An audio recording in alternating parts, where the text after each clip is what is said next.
सभी प्यारे बच्चों को नमस्कार। तो इस वीडियो में क्लास 10th फिजिक्स जो हमारा पहला चैप्टर प्रकाश का परावर्तन और प्रकाश के परावर्तन में आ जाता है अवतल दर्पण और उत्तल दर्पण के आंकिक प्रश्न। तो बच्चे समझ ही नहीं पाते हैं। तो भैया आप अवतल दर्पण और उत्तल दर्पण के आंकिक प्रश्न सीखना चाहते हो तो बेटा इस वीडियो को आप जरूर देखना है, क्योंकि इस वीडियो में अवतल दर्पण और उत्तल दर्पण के आंकिक प्रश्नों का बेसिक कॉन्सेप्ट आपको बता रहा हूँ। जब तक आप ये वीडियो पूरा नहीं देखेंगे तो आप सवालों को नहीं समझ पाएंगे और कुछ ना कुछ गलती करते रहेंगे। तो इस वीडियो को पूरा देख के जाइए आप। चलिए शुरुआत करते हैं। तो प्यारे बच्चों, इस प्रश्न को यानी कि यहाँ से शुरू करने से पहले एक चीज़ आपको थोड़ा और बता दूँ। देखिए समझिए, आपने नीचे देखिए यहाँ पे चतुर्थांश देखा होगा। ये हमारा ये एक्स होता है, ये एक्स डैश होता है और ये वाई होता है और ये वाई डैश होता है। अब आपको इसमें एक चीज़ पता होगी बेटा, इधर वाली संख्याएं माफी चाहता हूँ, यहाँ पे एक्स होता है, इधर एक्स डैश होता है। तो इधर वाली जो संख्या होती हैं, इधर वाली जो संख्या होती है माइनस की होती हैं और इधर वाली भी संख्या हमारी माइनस की होती है। यानी कि इस इधर जितनी भी संख्याएं लिखेंगे वो सब माइनस की लिखेंगे, इधर माइनस की लिखेंगे, लेकिन ये दोनों प्लस की होती हैं। ये तो पता है, बस इतना ही सीखिए। तो इसी प्रकार यहाँ पर ये हमारा एक्स अक्ष है और ये वाई अक्ष है, ठीक है। तो यहाँ पे ये होता हमारा मूल बिंदु, ये होता मूल बिंदु, ठीक है। यहाँ पे लिखा जाता पी। पी क्या होता है? दर्पण का ध्रुव होता है। पी होता हमारा दर्पण का ध्रुव। अभी सब लिखा देंगे हम, ठीक। और ये जो लकीर कहलाती है मुख्य अक्ष कहलाती है हमारी।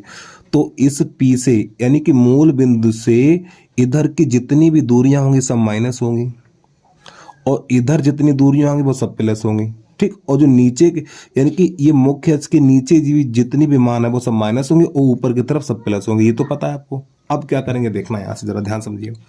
तो प्यारे बच्चों, ये हमारा अवतल दर्पण है, अभी तो नहीं बना है। अवतल दर्पण बनाने के लिए हमें पीछे बैक साइड जो उभरा हुआ भाग है उस पर कली करनी पड़ेगी। इस प्रकार ये बन गया हमारा अवतल दर्पण, ठीक है। यहाँ पे लिख लो, ऊपर लिख दे हम अवतल दर्पण, अवतल दर्पण, ठीक। अब समझिए यहाँ से, तो ये जो बिंदु होता है दर्पण का ध्रुव पी होता है हमारा। अब यहाँ पर एक बिंदु होगा हमारा सी। इस मुख्य अक्ष पर एक बिंदु होता है सी, ठीक। इसे हम सी को वक्रता केंद्र बोलते हैं। अब वक्रता केंद्र और ध्रुव के बीच में, ध्यान समझते रहिए, वक्रता केंद्र और ध्रुव के बीच में होता फोकस, ठीक। बीचों बीच होता है। तो इसे यहाँ पे लिखेंगे हम एफ से, ठीक। अब इसके बाद थोड़ा यहाँ पे नोट भी कर लें। देखो, यहाँ से लेके यहाँ तक की दूरी, प्यारे बच्चों, यहाँ से लेके यहाँ तक की दूरी कहलाती फोकस दूरी, जिसे हम एफ से लिखते हैं इस मान से, ठीक है। आगे समझिए, फिर यहाँ से लेके यहाँ तक की दूरी, सी से लेके पी तक की दूरी, यानी जितनी भी दूरी नापी जाती है यहाँ दर्पण के ध्रुव तक नापी जाती हैं। तो यहाँ से लेके यहाँ तक की दूरी होती है वक्रता त्रिज्या, जिसे हम आर से लिखते हैं, वक्रता त्रिज्या जिसे हम आर से लिखते हैं। और समझिए भाई ध्यान से। अब यहाँ पे क्या होता है, इस दर्पण के सामने एक रखी जाती वस्तु, तो हमने ये रख दी वस्तु, ठीक। ये वस्तु हो गई हमारी ए बी। इस दर्पण के सामने रख दी वस्तु, तो इसका नाम हो गया ए और बी, ठीक है। इसका नाम हो गया वस्तु। देखो, यहां से लेके यहां तक फोकस दूरी, फिर यहां से लेके यहां तक वक्रता त्रिज्या, फिर यहां से लेके यहां तक ये होती वस्तु की दूरी। यहाँ से ये हमारी ए बी क्या एक वस्तु है, ए बी क्या एक वस्तु, ये फोकस यानी कि ये यहाँ से लेके यहाँ तक ये वस्तु की दूरी, और वस्तु की दूरी को लिखा जाता है यू से। तो यहाँ पे लिख लें यू बराबर, यानी यहाँ से लेके यहाँ तक की दूरी कहलाती हमारी यू, इस प्रकार। अब यहाँ से क्या करेंगे देखिए, अब यहाँ से ये वस्तु है हमारी, तो जैसे कि आप मान के चलिए, देखो यहाँ से प्रकाश की किरणें दो ले जाती हैं, एक मुख्य अक्ष के समांतर, तो इसके समांतर प्रकाश की किरण लेंगे, ऐसे कर खींचना हमें, मुख्य अक्ष के समांतर, ठीक है। इसको मैंने यहाँ से खींच दिया। तो जो किरण मुख्य अक्ष के समांतर जाएगी, तो यहाँ पे टकराएगी, दर्पण के यहाँ पे टकराएगी, तो यहाँ पे लिख दो एन, इसका नाम लिख दो M1 और यहाँ पे लिख दो M2। तो ये आपतित किरण है हमारी, ठीक है। ये प्रकाश की किरण जो सूर्य से निकलती है, तो ये आपतित किरण दर्पण एन पर टकराने के बाद फोकस से निकल जाती है, तो यहाँ फोकस से निकल जाएगी इस प्रकार। ये जहाँ पे ये फोकस है यहाँ से निकल जाती है ऐसे करके। तो ये कहलाती है हमारी आपतित किरण और ये कहलाती है परावर्तित किरण। दर्पण से टकराने के बाद उसका नाम हो जाता है परावर्तित किरण। अब यहाँ से क्या करेंगे, दूसरी किरण वो लेंगे जो वक्रता केंद्र सी से जाएगी, वक्रता केंद्र सी से जाएगी, यहाँ से निकाल देना हमें। ठीक, थोड़ा इसको पीछे बढ़ा दें ऐसे करके, यहाँ से निकालेंगे सी से। तो जो किरण वक्रता केंद्र सी से जाएगी, जो किरण वक्रता केंद्र सी से जाएगी, तो जिस मार्ग से जाएगी उसी मार्ग से वापस हो जाएगी ये। ठीक है, देखो ये वाली किरण इधर से आ रही थी, एन पे टकराने के बाद फोकस से निकल गई थी। अब ये वाली किरण वक्रता केंद्र सी से जा रही है, जब ये सी से जाएगी तो इधर को ही वापस हो जाएगी इस प्रकार। और समझिए, ध्यान से देखिए, अब यहाँ पे ये दोनों किरणें बिंदु यहाँ पे काट रही हैं। ठीक है, तो यही हमारा होता है वस्तु का प्रतिबिंब। वस्तु का प्रतिबिंब इस प्रकार, तो यहाँ पे लिखा जाता है ए डैश, यहाँ लिखा जाएगा हमारा बी डैश। ये वस्तु का प्रतिबिंब होता है। एक बार फिर समझ लीजिए, देखो प्यारे बच्चों, यहाँ से लेके यहाँ तक फोकस दूरी, फिर इसके बाद यहाँ से लेके यहाँ तक वक्रता त्रिज्या, फिर एक पॉइंट अभी अभी मुझे ये वाला मिला, तो ये दर्पण से प्रतिबिंब की दूरी कहलाती है। दर्पण से प्रतिबिंब की दूरी, और ये कहलाती है वी। इसे वी से लिखते हैं। यहाँ से लेके यहाँ तक की दूरी को बी से लिखा जाता है, और यहाँ से लेके यहाँ तक की दूरी को यू से लिखा जाता है। तो ये चित्र बन के हमारा हो गया तैयार। अब इसमें लिखना क्या वो देख लीजिए। तो सबसे पहले लिखना है M2 एक अवतल दर्पण है, M1 M2 एक अवतल दर्पण है। इसकी मैं आपको पूरी हिस्ट्री लिखा रहा हूँ। ठीक, जो मैंने अभी आपको समझाया है वही लिखा रहा हूँ। ठीक है, अब यहाँ पर ये P क्या है, दर्पण का ध्रुव है, तो P हमारा दर्पण का ध्रुव है। ठीक है, यानी P क्या है, दर्पण का ध्रुव, P ध्रुव है हमारा। ठीक है, F क्या, F फोकस है, F क्या है, फोकस। अब R, C क्या है, C हमारा वक्रता केंद्र है। ठीक है, C क्या है, वक्रता केंद्र है, वक्रता केंद्र। ठीक, इतना नोट कर लिया। अब इसके बाद इसके आगे क्या करना वो देख। तो अब आपको लिखाने वाला हूं इनकी दूरियां। देखिए प्यारे बच्चों, ये क्या है हमारी, अच्छा आज में एक चीज और लिख लो, ये वाला बचा हुआ। ठीक है, ए बी क्या, ए बी वस्तु है, तो इसी के नीचे लिख लो ए बी क्या है हमारी, ए बी हमारी है प्यारे बच्चों वस्तु, ए बी क्या है, वस्तु।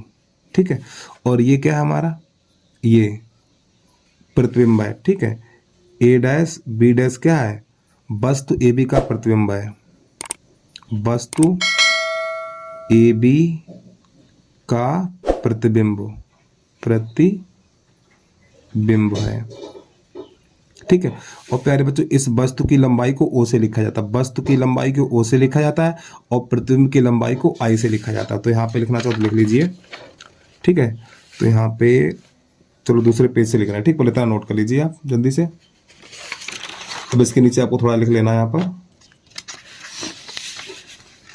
ठीक, यहाँ पे लिख लेना, इस वस्तु की लंबाई को ओ से लिखा जाता है, वस्तु ए बी की लंबाई को ओ से निरूपित करते हैं या प्रदर्शित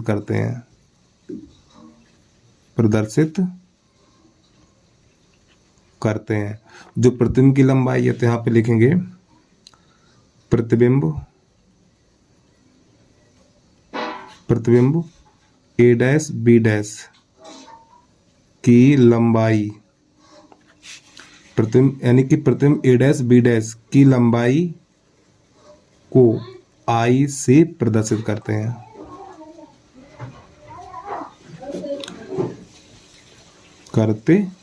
ठीक है, उम्मीद है आपको यहाँ तक ये चीज समझ में आ गई होगी। अब इसके बाद ये वाली दूरी देखिए, ये वाली दूरी, तो प्यारे बच्चों ये दूरी हमारी कहलाती है फोकस दूरी, ये दूरी कहलाती है फोकस दूरी। तो यहाँ पे लिखेंगे एफ पी, क्या लिखेंगे, एफ पी। तो यहाँ पे लिखना हमें एफ पी। ठीक है, एफ पी ये क्या है, हमारी फोकस दूरी है। ठीक है, यहाँ पे लिख लो फोकस दूरी को लिखा जाता है एफ से। ठीक, अब इसके बाद ये वाली यहाँ से लेके यहाँ तक की दूरी, ये यहाँ से लेके यहाँ तक की दूरी, ये ए डैश पी। तो यहाँ पे लिखेंगे हम ए डैश पी। ये कहलाती है दर्पण से प्रतिबिंब की दूरी। क्या कहलाएगी? दर्पण से प्रतिबिंब की दूरी। दर्पण के ध्रुव से, ऐसे लिखिए, या दर्पण से, ठीक है, दर्पण से प्रतिबिंब, प्रतिबिंब की दूरी, ठीक है, जिसे हम v से लिखते हैं। यानी ये वाली दूरी f और ये वाली दूरी v से। फिर यहाँ पे c वक्रता का, यानी यहाँ से लेके यहाँ तक की दूरी, तो यहाँ पे लिखेंगे cp। cp तो ये होता है हमारा दर्पण से, यानी वक्रता त्रिज्या होती है हमारी, ये होती है वक्रता त्रिज्या, ठीक है। चलो लिख लो यहाँ पे, केंद्र से, यानी इसको ऐसे लिखिए बेटा, हमारी जो c है, यानी कि ये cp क्या है, तो प्यारे बच्चों cp वक्रता त्रिज्या है हमारी। क्या है? ये वक्रता त्रिज्या है, वक्रता त्रिज्या, जिसे हम वक्रता त्रिज्या है, और जिसे हम r से लिखते हैं। किससे लिखते हैं? r से। cp क्या है? हमारी वक्रता त्रिज्या, यानी cp क्या है? वक्रता त्रिज्या, जिसे हम r से लिखते हैं। अब इसके बाद ये वाली दूरी, यहाँ से लेके यहाँ तक की दूरी, यहाँ से लेके यहाँ तक की दूरी, तो यहाँ पे लिखेंगे AP। AP, ठीक है। तो ये होती है दर्पण से वस्तु की दूरी, दर्पण से वस्तु की दूरी, ठीक है। तो ये दूरी यहाँ से लेके यहाँ तक की दूरी कहलाती है हमारी u। अब एक बात समझिए, यहाँ से देखो, अब यहाँ पर इस मुख्य अक्ष पर जितनी भी दूरियां हैं, ये देखो, ये हमारा चतुर्थांश है, तो इस वाले अक्ष पर है, तो ये सभी दूरियां कैसी होंगी? माइनस होंगी। तो प्यारे बच्चों, हमें क्या कर देना, यहाँ पे माइनस नहीं लगाना है। देखो, यानी कि क्या होता है, जैसे किताबों में माइनस के चिन्ह नहीं लगे होते हैं, ये चिन्ह अपनी तरफ से लगाने पड़ते हैं हमें, और फिलहाल लगाना चाहो तो लगा दो। तो यहाँ पे माइनस के चिन्ह नहीं लगाएंगे, तो यहाँ पे एक नोट पॉइंट लिखेंगे, पहले इतना नोट कर लीजिए। देखो, अगर लगाना चाहो तो आप लगा सकते हो, ठीक। ये दूरी सब है हमारी माइनस की है, तो ये माइनस और ये माइनस, सब माइनस की है। तो यहाँ पे नोट पॉइंट लिखेंगे, पहला नोट पॉइंट है हमारा, ठीक है। अवतल दर्पण की फोकस दूरी ऋणात्मक, अवतल दर्पण की फोकस दूरी ऋणात्मक तथा उत्तल दर्पण की फोकस दूरी धनात्मक। देखो, जितना मैं ये काम बता रहा हूं बेटा, इतना तैयार करना, तभी प्रश्न आपको समझ में आएंगे। तो अवतल दर्पण की फोकस दूरी ऋणात्मक तथा उत्तल दर्पण की फोकस दूरी धनात्मक। अगला पॉइंट, ठीक। अब यहां पे लिखेंगे हम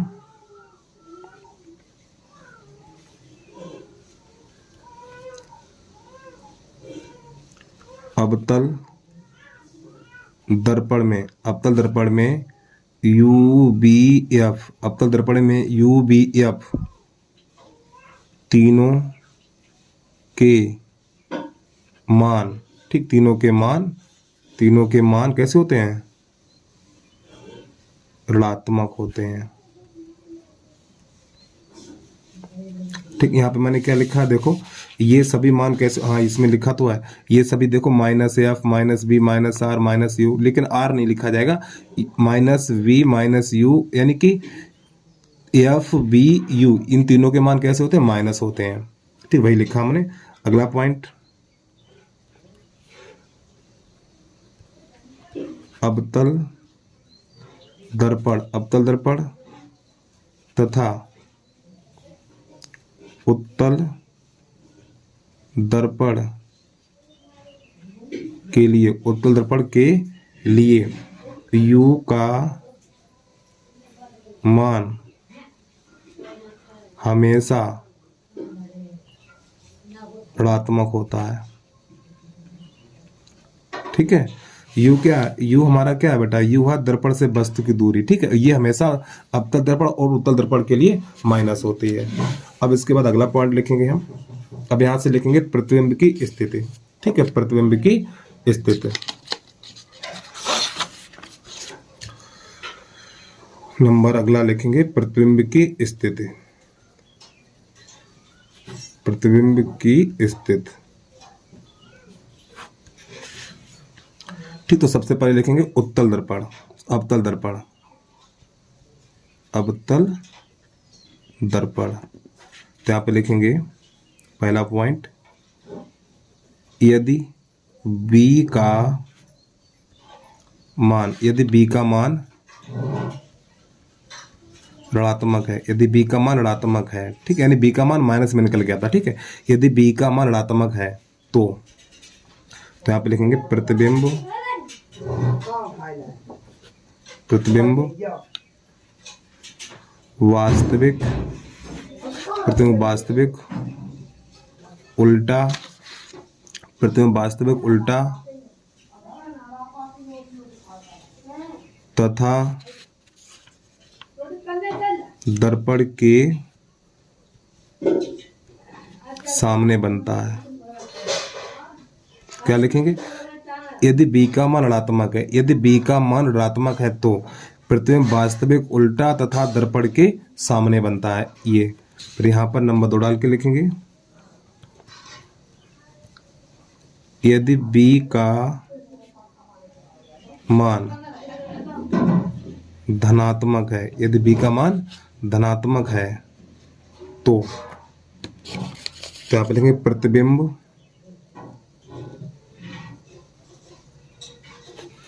आभासी, आभासी, प्रतिबिंब आभासी सीधा, प्रतिबिंब आभासी सीधा वस्तु से बड़ा, वस्तु से बड़ा और दर्पण के पीछे बनता है, बनता है। तो इसमें ये लिखेंगे, एक बार फिर समझ लीजिए, प्रतिबिंब की स्थिति जब हमारा अवतल दर्पण होगा तो अवतल दर्पण में जब b का मान ऋणात्मक है, ठीक है, तो प्रतिबिंब वास्तविक उल्टा तथा दर्पण के सामने बनता है, ठीक है, ये लिखेंगे। और यदि b का मान धनात्मक है, जब b का मान धनात्मक होगा तो हमें लिखना पड़ेगा प्रतिबिंब आभासी सीधा वस्तु से बड़ा, प्रतिबिंब आभासी सीधा वस्तु से बड़ा और दर्पण के पीछे बनता है, तो हमें ये लिखना पड़ेगा। चलिए जल्दी से नोट करिए। अब इसके बाद उत्तल दर्पण के लिए देख लीजिए, तो यहाँ पर लिख लें उत्तल दर्पण द्वारा बना प्रतिबिंब, उत्तल दर्पण, उत्तल दर्पण द्वारा बना प्रतिबिंब, उत्तल दर्पण द्वारा बना प्रतिबिंब।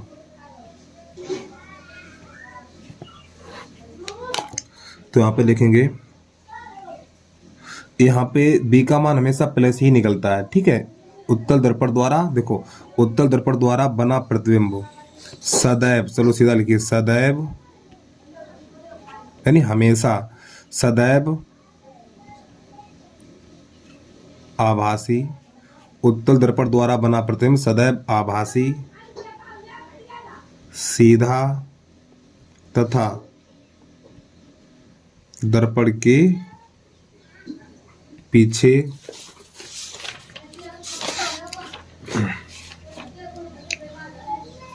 दर्पण के पीछे और वस्तु से छोटा, ठीक है, दर्पण के पीछे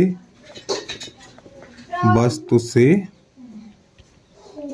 छोटा बनता है, ठीक, ये चीज ध्यान रखना आपको। देखो उत्तल दर्पण द्वारा बना प्रतिबिंब, उत्तल दर्पण द्वारा बना प्रतिबिंब सदैव आभासी सीधा तथा दर्पण के पीछे वस्तु से छोटा बनता है। अब इसके बाद जो इसके सूत्र है उनको देख लीजिए। जो हमारा पहला सूत्र होता है F बराबर